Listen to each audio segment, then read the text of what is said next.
Welcome to the Knowledge for Men show. Your life will never be the same. Your level of success will seldom exceed your level of personal development. I want to die empty of regret. I want to die empty of my best work. We don't understand who we are. Instead, we're living out somebody else's narrative. What one man can do, another man can do. If it's been done, it can be done again. Being yourself and being your truest, most authentic self in every moment. If it scares you or makes you a little afraid, do it. Follow your heart and your gut. The first stage, I think, is finding you, like finding out who I am today. Stuff will not work. You will have things that fail. Success is when you're a happy, fulfilled person. How do you define success? It's your life, and you are the creator of the movie script that is your life story.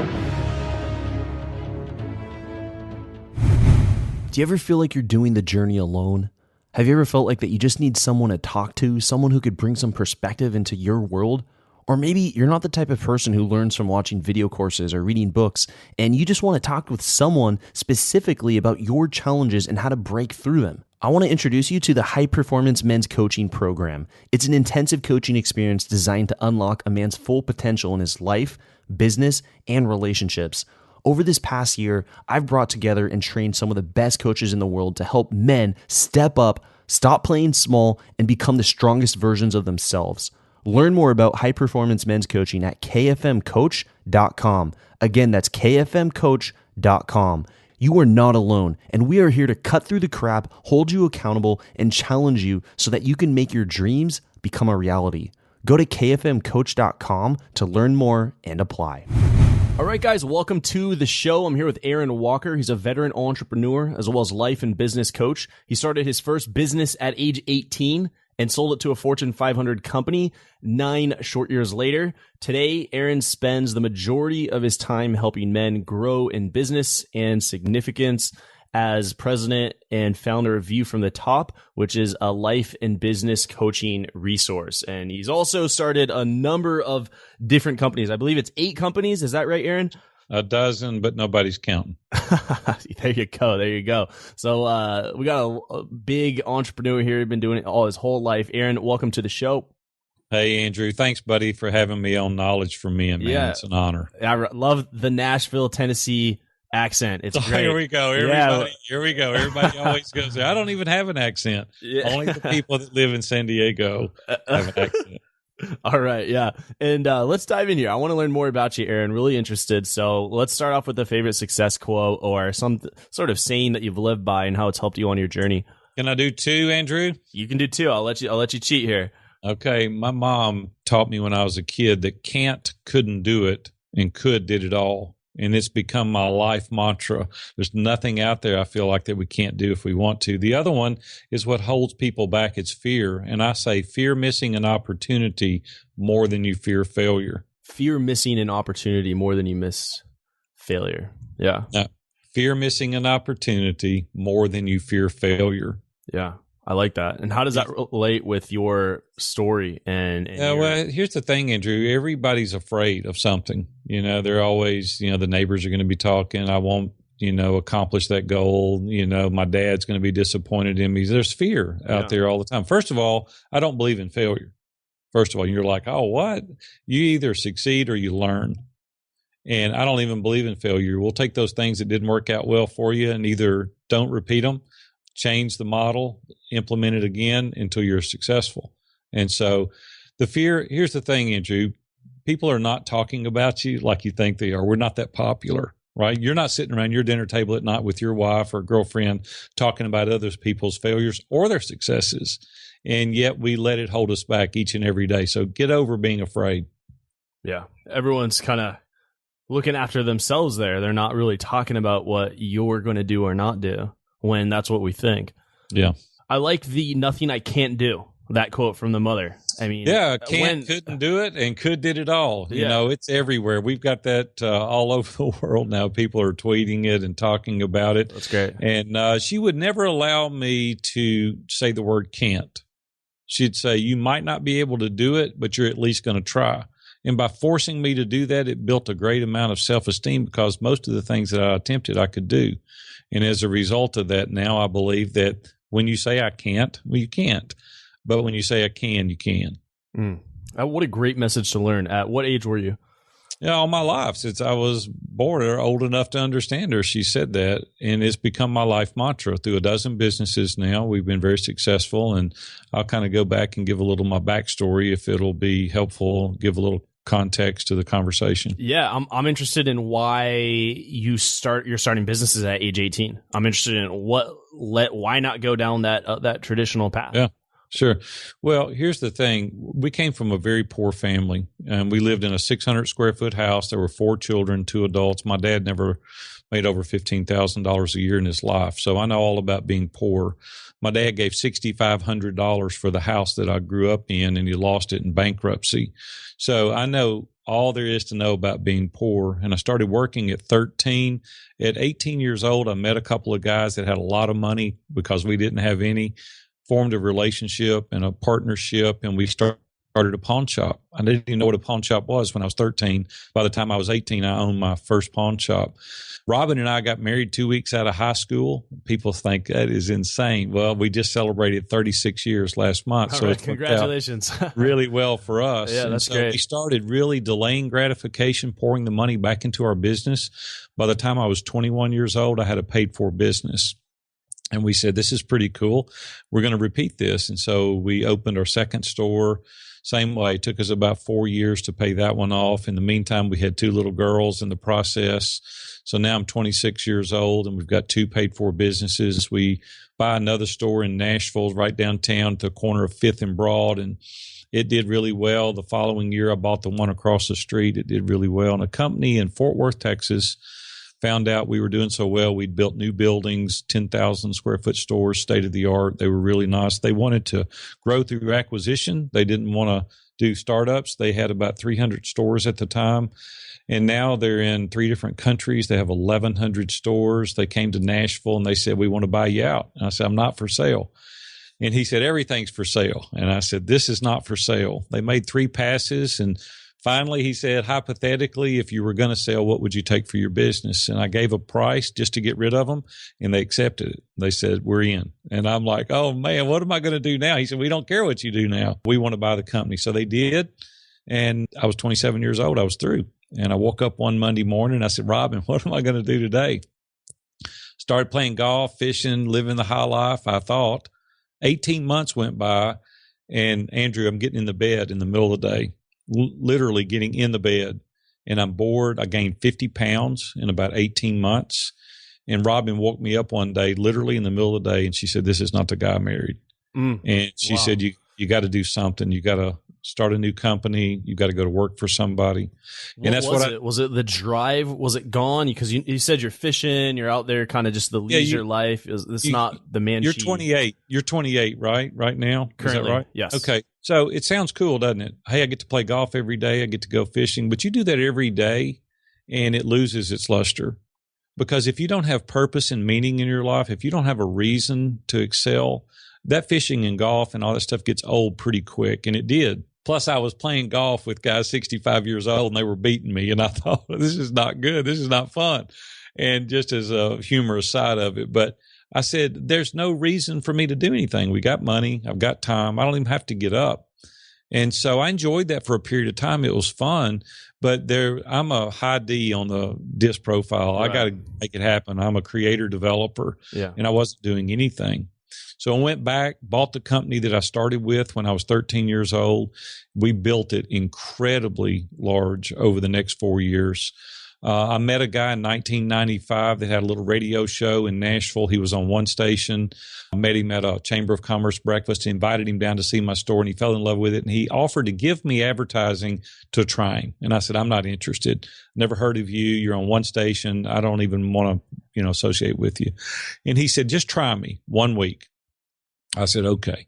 So I tried him 1 week, and in 3 days, we had done so much business off this show locally. And I called the guy and I said, I don't know anything about you, but these people have swallowed the Kool-Aid. I said, sign me up. And he said, it's a year contract. And I said, let's talk about that. And he told me what it cost. And I said, that's expensive. And he said, it's working for you, isn't it? And I said, yeah. So I signed a year contract. That was my first encounter with Dave Ramsey. Okay. Dave Ramsey was the salesperson himself personally. as a result of that, Dave and I have become best friends. We've been friends now for 21 years. I've been his longest running sponsor for 21 years on his show, a company I own or have owned. Dave invited me into his mastermind group. He said, come. So for decades now, we've been in mastermind together with Dan Miller, 48 Days to the Work You Love, Ken Abraham. He's got 110 books in print now. He's written every book that you can imagine for people that you would know exactly who they are. Jeff Mosley owns INO Records here in Nashville. He's a member of our group. And these guys really got behind me, and they started encouraging me and helping me and saying, you need to do better. You can do more of this. I'm a huge, huge proponent of mastermind groups. So to fast forward, go ahead. Real quick, what role has, for those listening, mastermind groups, surrounding yourself with other like-minded men or women? It sounds like in this case, it's a men's type of mastermind. Is that right? Yeah, it's all men. Okay. 10 of us. And what role has surrounding yourself with men who support you and are pushing you and challenging you played in your life? Well, it's a game changer. It's changed everything for me, 100%, because you are the average of the 5 people you spend the most time with. Right. If you want to know what your future looks like and what you're going to do in the future, look at your friends. That's you. Yeah. That's what it's going to be. And we choose our inner circle very carefully. I don't want to be around the naysayers. I don't want to be around the people telling me all the reasons I can't do it. I want to be around the people saying, hey, change your mindset, get that growth mindset, as Carol Dweck talks about. Yeah. If you want to do it, you can do it. Here's the resources. Here's the people. Here's the edification, the empowerment, the encouragement. If you want to do that, let's figure out a way. Let's figure out a plan. Let's map out a strategy, and you can accomplish it. That's the people I want to do my life with. And we did, and we have now for over 2 decades. What's ironic about this date today, it's August 1st that we're recording. August 1st, Yep. 2001, which was 10 years after I bought the second company, I was headed to work on this very day, and I'll get to the relevance of the date in a second. 7:30 in the morning, I'm headed to the office. Things are good. I've been working 3 days a week for a decade. My partner worked the other 3 days. We grew this business 4 times the size it was when we started 10 years previous to that. And a pedestrian was crossing the street, Andrew, to catch a local bus. Didn't look my way. He stepped out in front of me, and I ran over and killed a pedestrian. And that was 15 years ago today. And here's what happened that day. It was absolutely the worst day of my life. My life felt over at that point. We'd been very successful. I was 41 years old at the time. And Robin and I decided to retire forever, the second time. And so I did. I sold the company. We didn't do anything for the next 5 years. We traveled. We built a new house. What happened legally with that? I mean, I'm sure you're going to have to go to court. And no, we didn't. A couple of things happened out of that. The guy's name was Enrique. He was 77 years old. He was from the Philippines. He had been warned numerous times getting out on his own, crossing the road. What we found out is he couldn't see. He just didn't see me. And he was 77 years old, and I was driving a big SUV, and I guess either the sun or something impaired his vision. Nobody knows. But he just didn't see me when I got there. Everybody that saw the accident, it was a 4-lane highway. Everybody that saw it testified in my behalf at the accident and said it wasn't my fault. The guy ran right out in front of me. The bus driver had picked him up numerous times.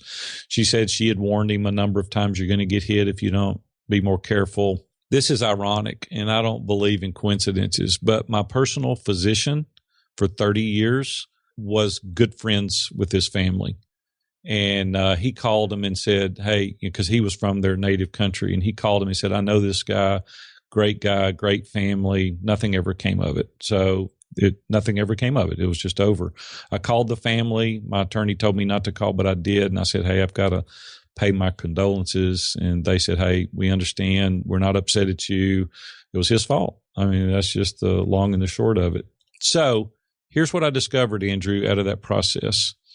What I realized over the next 5 years was if that had been me stepping off the sidewalk and getting hit, what would my legacy have been? And here's what it would have looked like.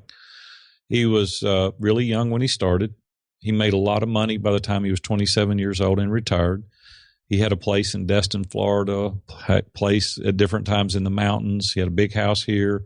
He had had a lot of success, but I had no significance. I hadn't touched the lives of anybody else but me and my family. And I felt very selfish as a result of that. So I took the 5 years off. That's the conclusion I came to. Robin woke me up again from a nap. She said, "You're getting fat and lazy again." 5 years later. And I said, I know, I get it. So we went in the construction business. We built high-end residence and small commercial for the next 9 years. We were number one 3 consecutive years in Middle Tennessee, built a very successful company. When I turned 50, 6 years ago, I retired. And my buddies, Dave Ramsey and Dan Miller and those guys said, "What are you going to do now? You've retired 3 times. It's not worked out well for you. What are you going to do?" And I said, this time, I'm not going to do anything. I am going to hunt and fish every day. I'm going to play with my grandkids. I'm going to travel. And Dave Ramsey and Dan Miller laughed. They said, "That's not going to work out well for you. You're too young. You got to do something. And we encourage you to coach." I said, "I'm not coaching anybody. I'm done." Dan Miller said, "Hey, come do Innovate," which is a coaching program he's got. He said, "Let's just see how you like it." Well, I went, and Andrew, I loved it. It was crazy. It was so fun. Dan Miller texted me on the way home, and he said, "Hey, man, those people were leaning in. They were listening to your stories." And I said, "Well, I'm just a good storyteller." He said, "No, you got something to say. You've owned a dozen businesses. You've been married to Robin 30 plus years. People want to know how you've been successful professionally and personally, and you need to coach." Dan Miller and Dave Ramsey said, "Hey, come do Entree Leadership Mastery Series. I'll gift it to you." And I went, "Well, that's pretty cool. That's a $10,000 present. I'll take you up on it." So I went and did it. And Andrew, I fell in love with it. The guys there were amazing. Dave did a remarkable job. So I started experimenting a little bit with coaching. A couple of guys there at Dave's Entree Leadership hired me, and it just blew up from there. John Lee Dumas invited me to do a podcast interview on Entrepreneur on Fire about 3 years ago. My schedule filled up immediately. And now we've got national and international clients. I facilitate 7 mastermind groups every week where we have 10 men come together in a video conference room, and I facilitate these groups because I'm such a believer in them. I believe in it. It's called Iron Sharpens Iron. And then we have the community where we have a couple hundred guys from all over the world that we host an event for each and every Wednesday. It's a live webinar. We have a closed Facebook group. We give resources, encouragement. And Andrew, I'm having more fun today, buddy, than I've ever had in all 12 businesses I've ever owned collectively. I'm having fun now because you know what? I'm helping make a significant difference in other people's lives. It's not just about me, but it's about helping other people achieve their goals and dreams. Why do you think it is that people, like you said, you're getting bored? You can't sit still. Like you've got to be doing something. What is going on there? Yeah. Well, I'm a creator developer. If you've done any test at all, you find out that you're one of 2 things. You're a maintainer manager or you're a creator developer. No amount of money will probably ever keep me at something if I'm not creating and developing. And so I've done extensive study on that, finding out exactly what motivates me. I've hired a coach, a psychological coach, Dr. David Kruger. He's in Texas. He was head of Baylor University for 25 years in the psychology department. He's written about 25 books, got about 75 papers to his credit. He's in the Who's Who's Doctors of America. And I hired him to train me why I do what I do, right? There's reasons that we do. A lot of it is your surroundings. A lot of it is your education. A lot of it is the influencers that have been around. That's why it's so important to be in mastermind groups to where people are pushing you on. If you surround yourself with people that are negative, you can't do it, you'll never do it. And that's why the psychology part is so important. I mentioned mindset a while ago. Carol Dweck wrote that great book. You either have a growth or a fixed mindset. One or the other. Nobody escapes it. The fixed mindset says, hey, it's just the way I am. It was the way I grew up. There's always going to be this way. The growth mindset says, hey, give me enough time, give me enough instruction. I'll make that happen. You change your mindset. Success is the way you look at things, right? Just like pro golfers. You ever notice they back up and they look at the ball and they look down the fairway? They're not killing time. They're seeing the shot before they hit it. Right? It's already in their mind. Same reason Vijay Singh hits 1,000 balls after every tournament is because there's muscle memory. Same way with our thought process. If you see it every day, I'm going to do this, the affirmation, the people that are around you, you see it before you do it, man, you'll be successful beyond your wildest imagination. I like that. And I want to talk about grit and determination. And I feel like that's something that you have had in just from an early age. I mean, you said you grew up in that poor family and you've had this, 13 years old, you're working and you're owning companies, you're selling companies throughout your 20s. How do you develop that grit and that determination to really persevere through those tough times? Yeah, it's a learned behavior. A lot of people say, I don't have that. Well, yeah, you do. You need to muster it up. Here's the thing. I was running from something, not to something early on, and I suggest that it's not the best motivator. I didn't want to live the way I had been living. My dad was an honorable man, high character, honest to a fault. He taught me values like no one else. He was just a horrible businessman, right? My dad loved people, relationship king. You would hug my dad 5 minutes after you met. You'd love my dad. But he just wasn't a good businessman. And I thought, I got to get around people that know how to make money if I'm going to make money, right? Even at an early age. And here's what I decided. At 15 years old, I wanted to be in the pawn shop business, and I didn't know how to do it. So I went to a guidance counselor, and I said, I want out of school. They said, it doesn't work like that. And I said, well, a friend of mine said that there's opportunities that we can do at summer school and night school. I want out because I want to work. I don't want to go to school. I want to get out because I want to work. And they said, there's no way to do it. And I said, I don't believe that. There is. My friend's brother did it. I want to do it. And they said, you're determined. And I said, yeah. So I went to summer school and night school, Andrew, for 18 months. I had enough credits at the beginning of my junior year of high school to graduate. So I didn't have to go my junior and senior year. So I worked every day, and I developed skills in working. And then opportunity doesn't come knocking on your door ever. You have to reach out. You have to look for opportunity. And I was looking for opportunity. So I had these guys that were buying gold and diamonds for me on a regular basis. And I said, what are you doing with all this? And they said, we own the 21st largest insurance agency in America. They lived in Nashville.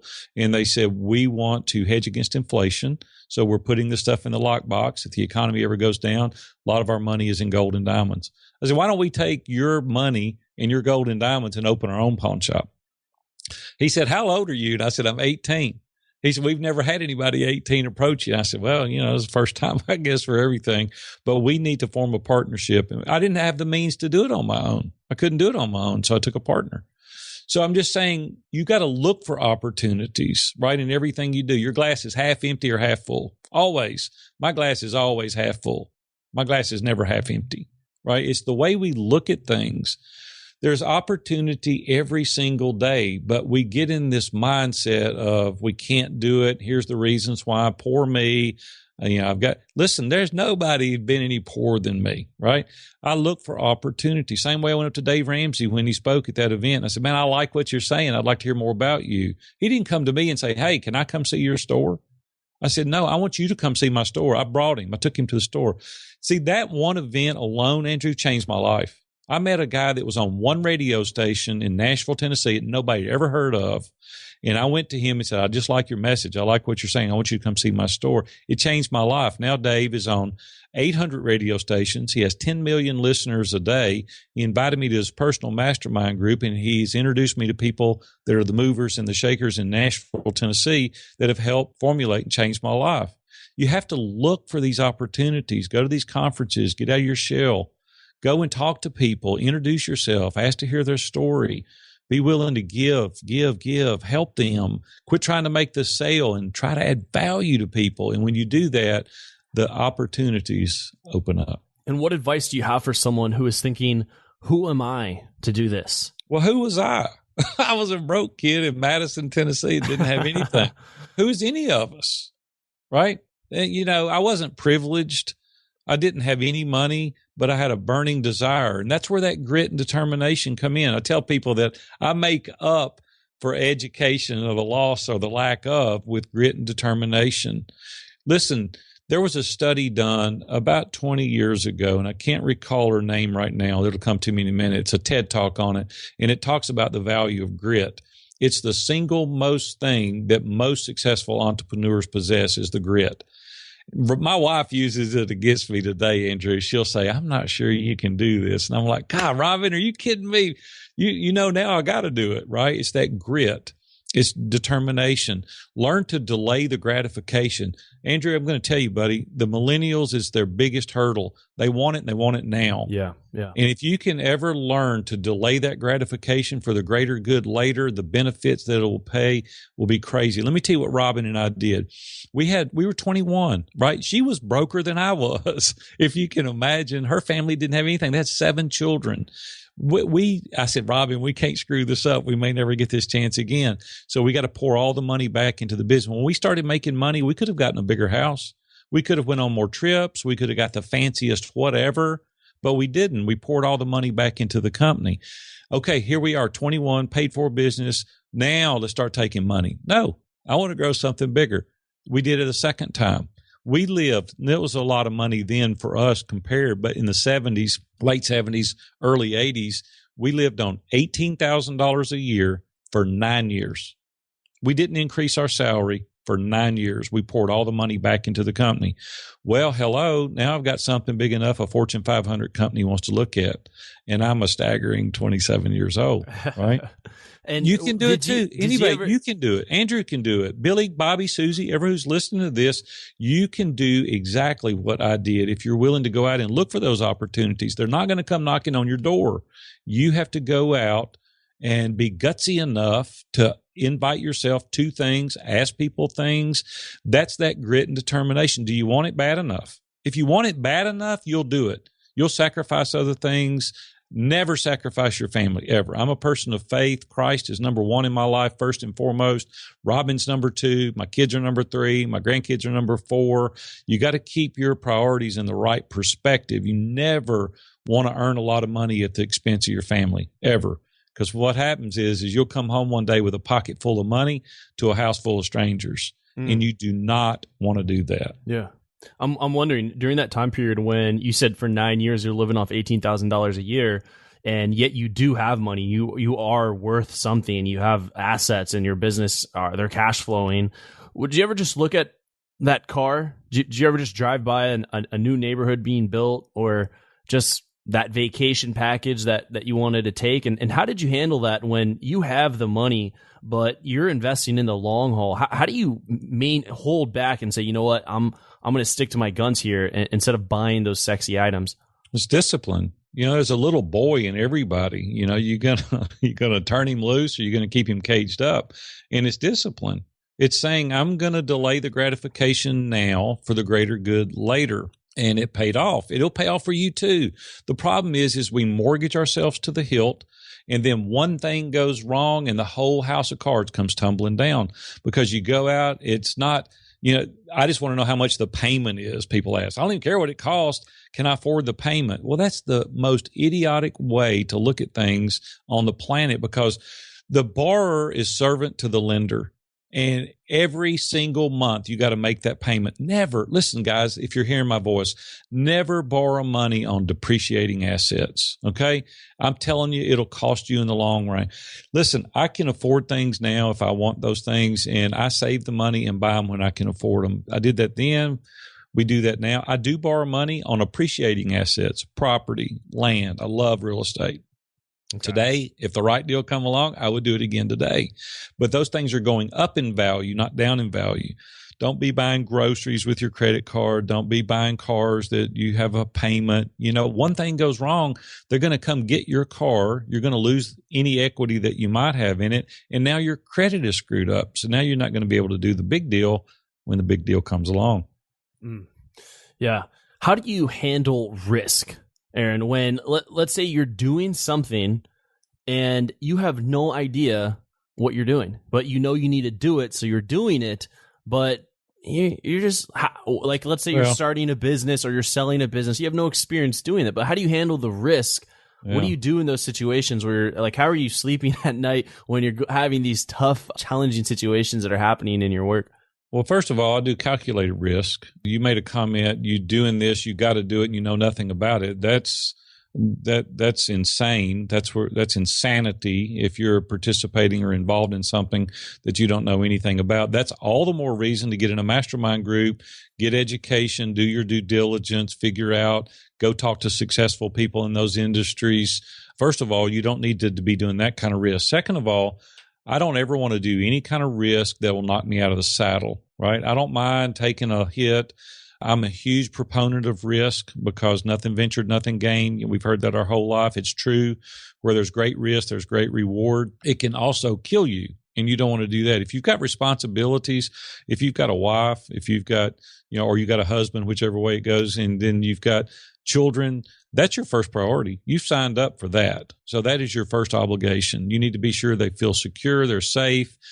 Build your side hustle on the side, right? Don't ditch, something that's a sense of security for your family that you signed up for, that responsibility to go chase your passion, your dream. Because if you're the sole breadwinner for the family and you got married and you got children, that's your obligation. That's your responsibility. Never, ever, ever jeopardize that. Build your hustle on the side. Do a couple hours, stay up a little later, work it on the side until you can transition into it.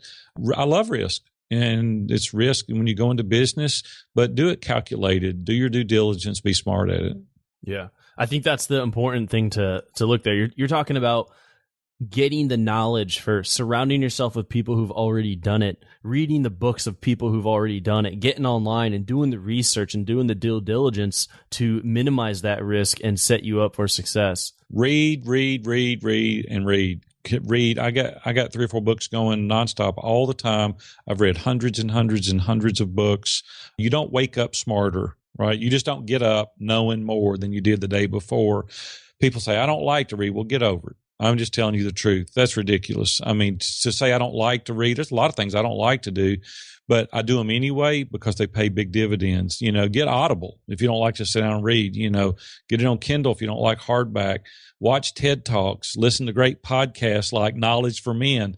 Really get out there. Yeah, and things that are making a difference for you, do those things. Invest your time, effort, and energy.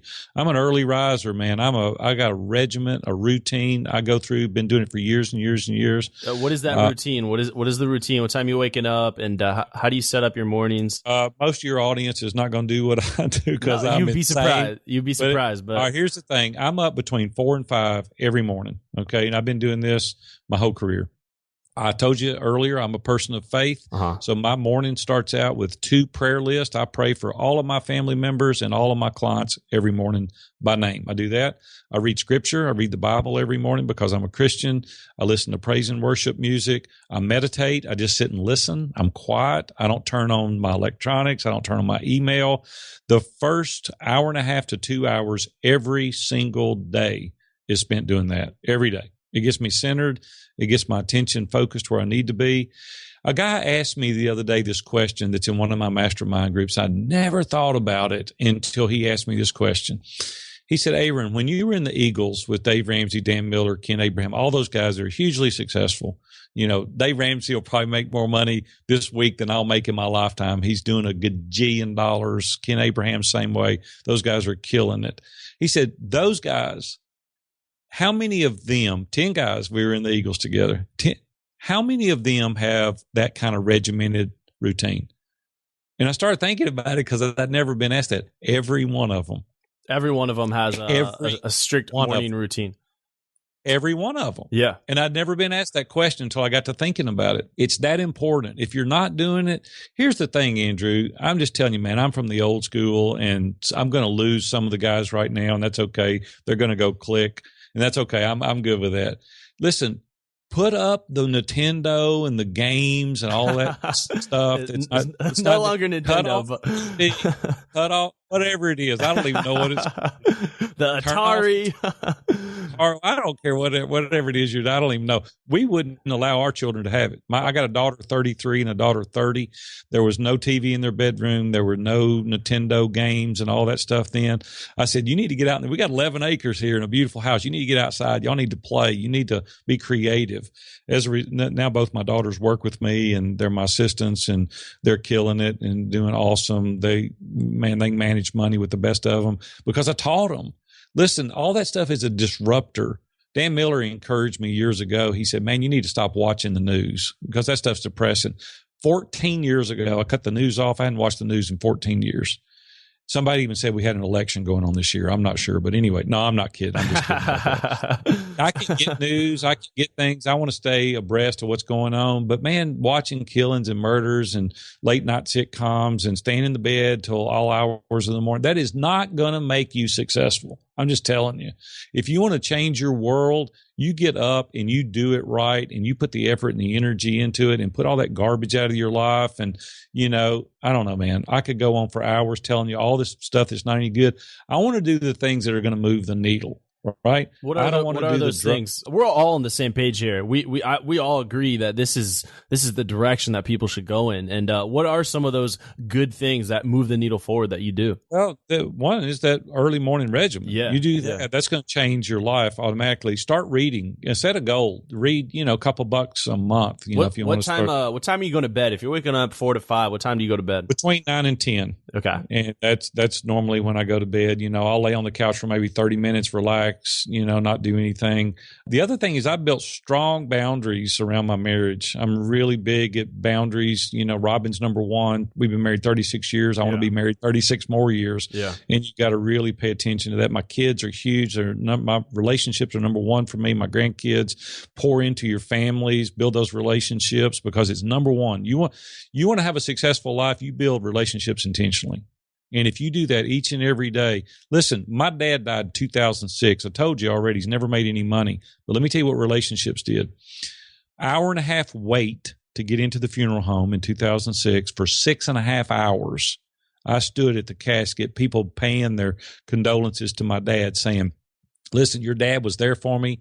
He always made a difference. He smiled. He was encouraging. He edified us. He did all these things. Not one person, Andrew, said your dad had a nice boat, a nice car. They don't care. People care about how you are going to make a difference by knowing them. That's what's going to matter. How are you impacting other people?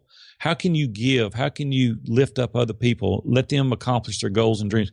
Quit trying to make the sale and start trying to add value. And if you do that, you'll have people lining up to buy your product, to the service that you've got to sell or offer. People will want it because you're looking out for them. Man, I could talk for 2 more hours on the things that we do here at View from the Top to reach out before people ask. We do endorsements. We do written cards. We do calls. We call people at random when they can't do anything for us. We are constantly reaching out to try to help other people. As a result of that, our business is blowing up because people know that we care about them, same way personally, same way professionally. You got to talk. I got to take a drink of water. I've talked too much. This is good. This is really good. I like the direction that you're taking it. And I think so much when we look at business, people are trying to get that sale, get that number, get the credit card, close the deal, thinking of like a Wolf of Wall Street type of room, right? A boiler type room. And your view is to add value, to care. And so I would think you would agree with this.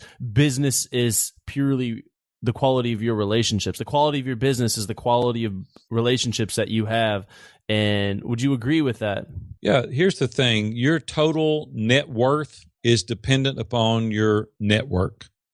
And if you want to have successful businesses like we've experienced, you need to spend a quarter of your time trying to build real relationships, going to conferences, reaching out to people.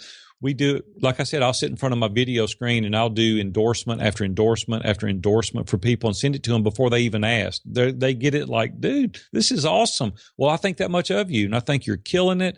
And I want the world to know as a result of it. Or we'll give. Gary V wrote the book, Jab, Jab, Jab, Right Hook. Yeah. Give value, man. We're constantly giving documents. We're constantly giving things that help people. I went to buy a car recently. I'll tell you a quick story. I went to buy a car. Walked into the dealership. We knew what we wanted. We're ultra conservative people. Every 10 years, we'll buy a car. We walked in. We said, we want a blue car, brown leather interior. Here's what we want, et cetera, et cetera. And the guy said, hey, I got just that car, but it's red. I said, I don't want a red car. I want a blue car. I want this color leather interior, make, model. Here's what I want. He goes, you got to come see it. There's incentives on it. I said, I don't care about the incentives. I went over it again. Blue car, brown leather interior. He goes, there's discounts on it. I can get you. And I said, let's go, Robin. And I turned around. I got a T-shirt on, and sandals. And he probably thought I couldn't even afford a car. And he goes, can I get your card? And I said, sure. I gave him a card. We got in a car and we left. A week later, listen to me. a week went by. He calls me. He goes, hey, I found that blue car. I said, forget it. I hung up. If he had gone inside and said, Mr. Walker, tell me again what you want. And I was very articulate, told him what I wanted, got on the computer. I'd have wrote him a check, and I'd have said, here's my address, deliver it when it's here. He wasn't listening. You know what that guy was trying to do? He was trying to make a sale. He wasn't interested in meeting my need. He was trying to make a sale. You know why? His mortgage was probably due, or his car note was probably due, and he was stressed to the max because he couldn't take the time to listen what I needed. That's what a lot of you people are doing. Stop trying to make the sale. Listen to your customer. They'll tell you exactly what they want, and you just got to feel that need. But we're too busy trying to make the sale. So if you want to be successful, try to meet the need and quit trying to make the sale. Mm. Yeah. I think the whole sales is listening so that you can give your prospect exactly what they're asking you for. But if we're trying to force something down, because maybe he was told that we've got to move that car, the one that he shared with you, he was probably told that car's got to go by the end of the day. And so he was trying to sell you instead of actually trying to help you. Yeah, here's the thing, Andrew. You ever been in a restaurant with somebody that you may know already, or maybe there's somebody new, and you're talking to him. Every time the door opens, he looks over there, or he's looking around to see who else is in the restaurant, or the waitress walks up and he's distracted. He's not listening to you. Listen, it's hard to do, and I developed this skill a long time ago. Just try it. All you listeners, try this. Next time you're with somebody, engage, right? Lock eyes with them. Put blinders on, right? Hypothetically. Don't look around the restaurant. Don't look at the waitress. Don't look around. Engage. And listen, more importantly, listen. Stop waiting your turn to talk. Most people are sitting there thinking about what they're trying to add, what they want to say. Stop waiting your turn to talk and listen to the person that you're with. And you know what they'll come out of that with? This guy really cares. He's really interested in what I'm saying. That will endear you to them like nobody else because you're paying attention. Our trouble is we have an agenda, right? We want them to think we're smart. We want them to think we have all the answers. We want to make the sale. I've got a client in Tulsa, Oklahoma. I don't know how much time we got, but I got to tell this last story. So this client in Tulsa, Oklahoma hired me to be his coach. 10 years he'd been in business, did a couple of $1 million in revenue a year, a great business. And so I flew to Tulsa, evaluated his business, and I said, what do you do each and every day? And he said, I do these quotes. And I said, what do you mean the quotes? He said, you're in this office all day long doing these quotes? And he said, yeah. I said, with your personality? And he goes, yeah, what do you mean? I said, man, you need to be selling the jobs. You don't need to be in here doing this. He goes, well, I've always done it. And I said, we're going to hire somebody to do this. I'm getting to a point real quick. We hired an estimator, paid him $85,000 a year. And he said, I'm nervous. I always do the quotes. I said, you're not doing the quotes anymore. He said, well, what am I going to do? And I said, I want you to read this book, How to Win Friends and Influence People. Carnegie wrote it. It's a must read. Everybody, or it'll be required reading. And he goes, what's it about? I said, just read the book and call me. Read the book. I flew back home. 2 weeks later, he calls me. He goes, okay, I read the book. I said, here's what I want you to do. Give me a list of all your past clients, your present clients, and guys you'd like to do business with. Sends me a list, and I said, I want you to pick out 3 people a week, and I want you to go to a restaurant, have coffee with them, breakfast, lunch, or dinner. I don't care what you do. But here's the only thing. You can't ask them for business. He goes, you're crazy. I said, I just want you to try it. Do you trust me? He goes, dude, you've been doing this a long time. I said, just do it. He goes, can't ask for business. Ask about their family, their company, them, get them to tell your story. I don't care. Just find out more about them. Build a relationship. So he goes and does. 2 weeks later, he calls me. He said, the bank president that I had lunch with, I used to do business with, invited me to his farm, wants me to build a lake. I said, how much is it? He said, $125,000. I said, okay, keep doing it. Month goes by. He calls me. He starts laughing. He goes, one of my old customers, same thing. Did you ask him for business? No. I said, what happened? He said, he gave me a $300,000 job, right? Subdivision that they're building. I said, keep doing it. I don't know, a week or two went by. He calls me. He goes, I can't do all the work. I started laughing. I said, now it's time to buy more equipment, hire more people, and we'll go. He's tripled his business. This is not a sale. I mean, I'm full right now. I'm not trying to sell anybody. He's tripled his business in 2.5 years by not asking for business. But he is building relationships, right? Now he's got long-term customers. Andrew, I'm telling you, man, there's nobody hearing my voice that can't do the same thing. It's a mindset shift. You have to change the way you look at customers, right? Adding value. That's the ticket. I like this. Thank you for the story. And I'm okay on time if you're okay on time. Are you good? I got 5 more minutes, and then I've got to lead a mastermind group. All right. Just a few last questions here. Going into the knowledge round, 3 questions for you here. So you might be wondering, why would I ever invest in a coach? I've never done anything like that before.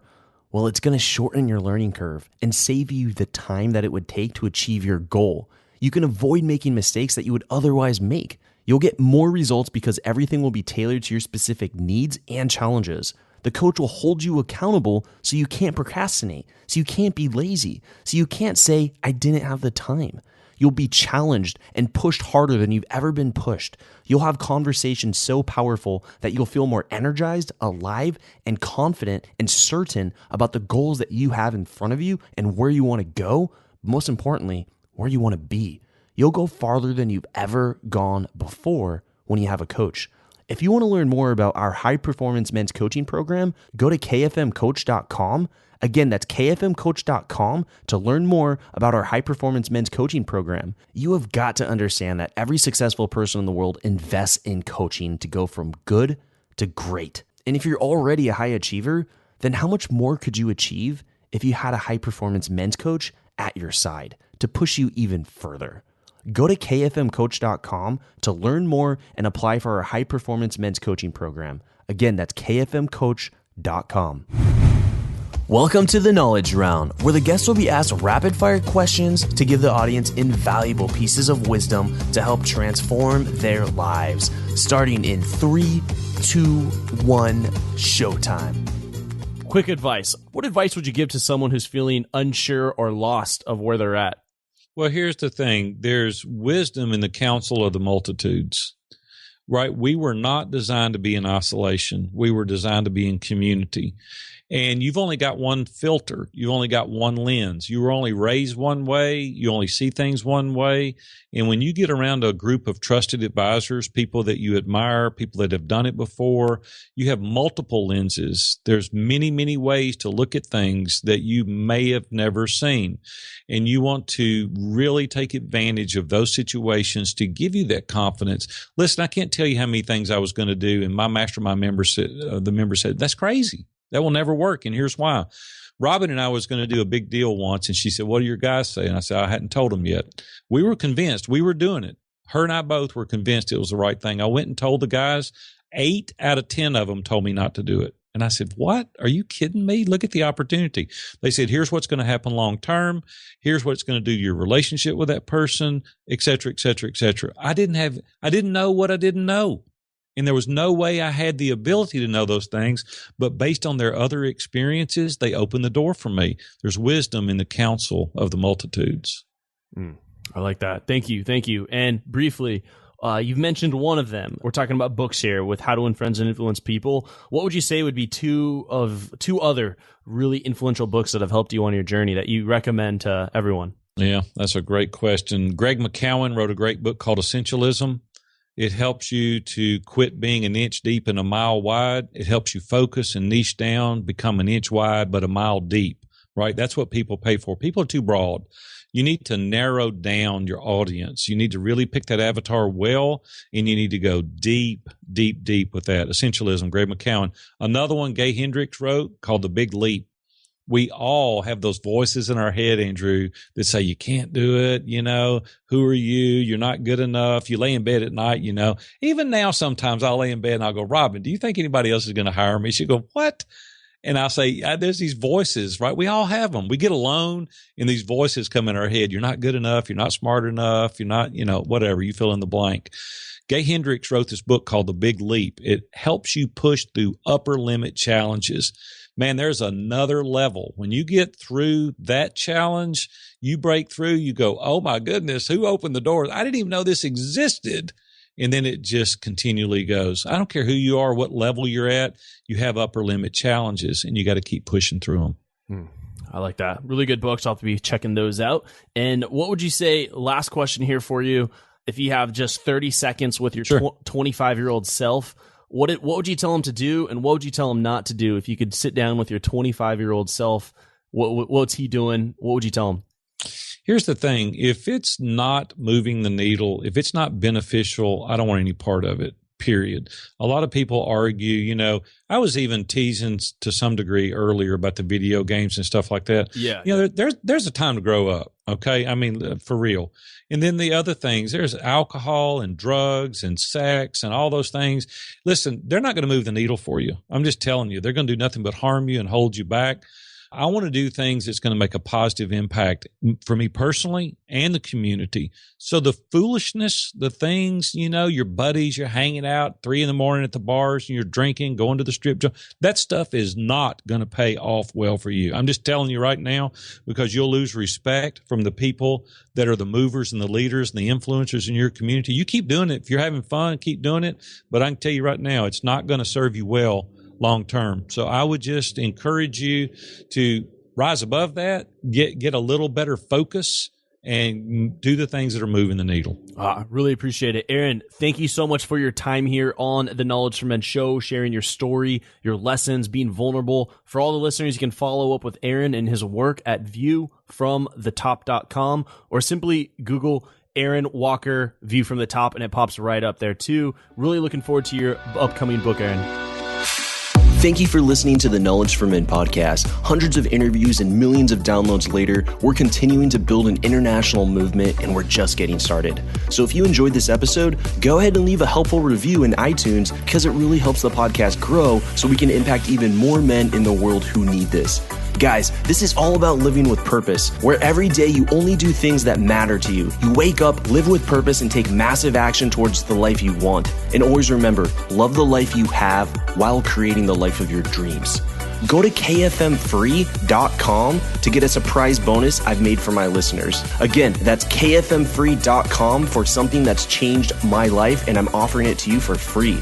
Also, check out my Amazon best-selling books that I've written for you to help you crush life at kfmauthor.com. Again, that's kfmauthor.com to see all the books I've created to help you break through in life. This is your host, Andrew Farabee, founder of knowledgeformen.com, and I'll see you in the next episode.